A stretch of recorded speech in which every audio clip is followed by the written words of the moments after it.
भारतीय घटना परिषदेमध्ये विविध क्षेत्रांतील अनेक नामवंत मंडळी होती.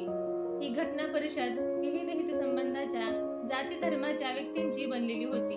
तिच्यामध्ये अनेक महत्त्वाचे नेते आणि अभ्यासू व्यक्ती होत्या. तरी तिच्यावर प्रभाव टाकणाऱ्या 20 सदस्यांची यादी करता येणे शक्य आहे.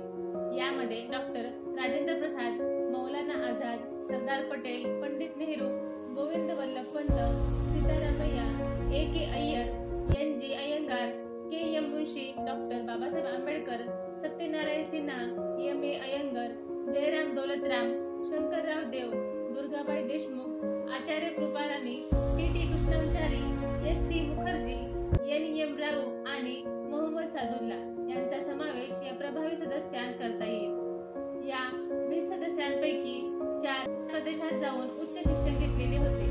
त्यापैकी 12 वकील, 1 डॉक्टर, 2 शिक्षक, 3 उच्च शासकीय अधिकारी आणि 1 व्यापारी होते. या 20 पैकी 2 मुस्लिम, 1 ख्रिश्चन, 1 अस्पृश्य आणि उरलेले हिंदू होते. या 20 पैकी अर्धे सदस्य काँग्रेस प्रणालीत स्वतंत्र चळवळीत सक्रिय होते.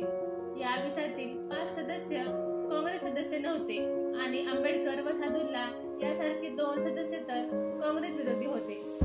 भारतीय राज्यघटनेच्या निर्मितीत या 20 सदस्यांचे जसे महत्त्वाचे योगदान होते, तसेच घटना परिषदेचे घटनाविषयक सल्लागार बेनेगल नरसिंगराव आणि त्यांचे व डॉक्टर आंबेडकरांचे सहाय्यक S.N. मुखर्जी यांचेही महत्त्वाचे योगदान होते. या काळातील मसुदा समितीच्या पहिल्या बैठकीला 6 सदस्य हजर होते.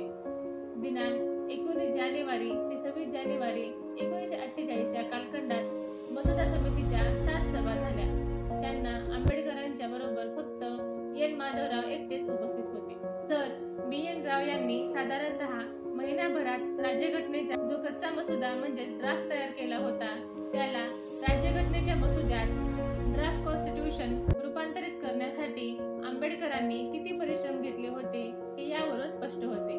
दिनांक 21 फेब्रुवारी 1948 रोजी आंबेडकरांनी तयार केलेला सुधारित मसुदा घटना परिषदेकडे अध्यक्ष डॉक्टर राजेंद्र प्रसाद यांना सादर केला.